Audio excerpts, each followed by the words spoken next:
Chigeza, arikugwina kungezesa. SKB family forever, yo.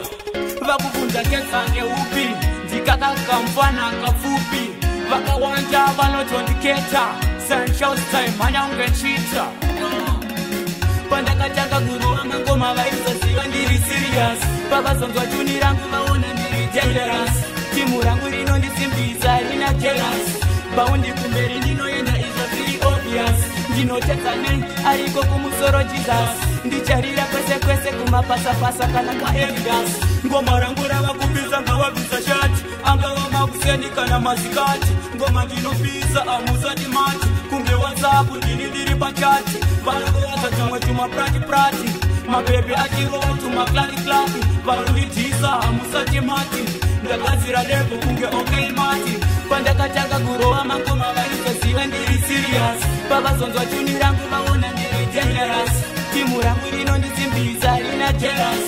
Baundi kumberi ndinoenda izvo zviri obvious. Ndinotedzane ariko kumusoro Jesus. Ndicharira kwese kwese kumapasapasa kana kwa evidence.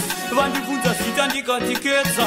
Upi wacho anogwina kungezesa. Mfana anocheka kuita kungeresa. Kuchikoro tairova tumablesa. Levo rangu rakusere musazorisaisa. Pastate ndinojamba panenge wiza. Mfana anodalula kuita kunge winza. Anocheka kuita kungesisa.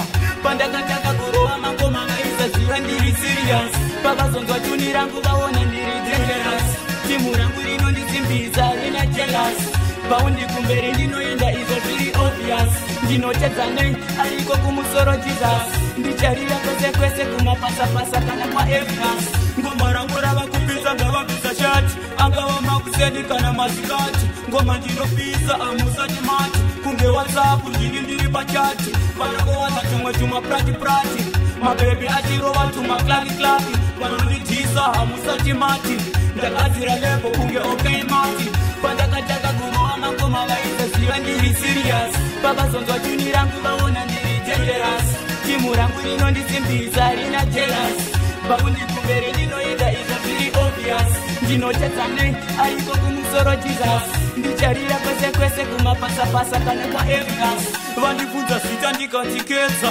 Upi wacho anogwina kungezesa. Mfana anocheka kuita kungeresa. Kuchikoro tairova tumablesa. Levo rangu rakusere musazorisaisa. Pastate ndinojamba panenge wiza. Mfana anodalula kuita kunge winza. Anocheka kuita kungesisa.